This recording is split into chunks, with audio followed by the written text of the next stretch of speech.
First of all Peddi cinema నిజంగానే కొంచెం shooting జాప్యం జరిగింది. ఎందుకు అంటే రాత్రనక పగలనక బాగా కష్టపడుతున్నాడు బుచ్చిబాబు. అంటే ఒక సినిమా ఉప్పెన లాంటి ఒక సినిమా వచ్చిన తర్వాత నెక్స్ట్ సినిమాకి ఒక పాన్ ఇండియా రేంజ్ హీరోతో పనిచేస్తున్నాను, భారీ బడ్జెట్ పెట్టే ప్రొడ్యూసర్ దగ్గర పనిచేస్తున్నాను, ఈ సినిమా మీద భారీ అంచనాలు ఉన్నాయి ఫ్యాన్స్కి కానీ అందరికీ కానీ అనుకున్నప్పుడు ఎక్కువ బాధ్యతలు తన నెత్తి మీద ఉన్నప్పుడు చాలా ఇదిగా వెళ్తూ ఉంటారు ఫోకస్డ్గా.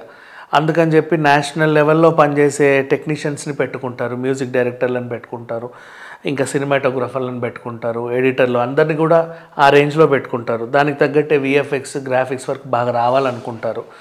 ఇదంతా కూడా కొంచెం రగ్గుడు లుక్తో రామ్ చరణ్ని చూపించాడు కాబట్టి కొంచెం రెట్రో టైప్ ఆఫ్ మూవీ అని అర్థమవుతూ ఉంది.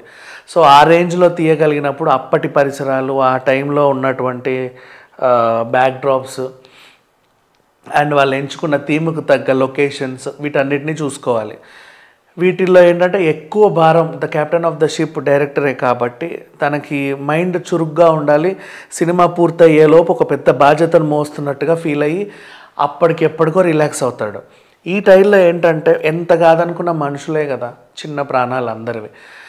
కాబట్టి నిద్ర లేకుండా పనిచేయడం వల్ల లేకపోతే అదే పనిగా లొకేషన్స్కి తిరగడం వల్ల ఇంకేంటో బాగా ఆలోచించడం వల్ల మానసికంగా కానీ శారీరకంగా కానీ కొంచెం అలసిపోతారు.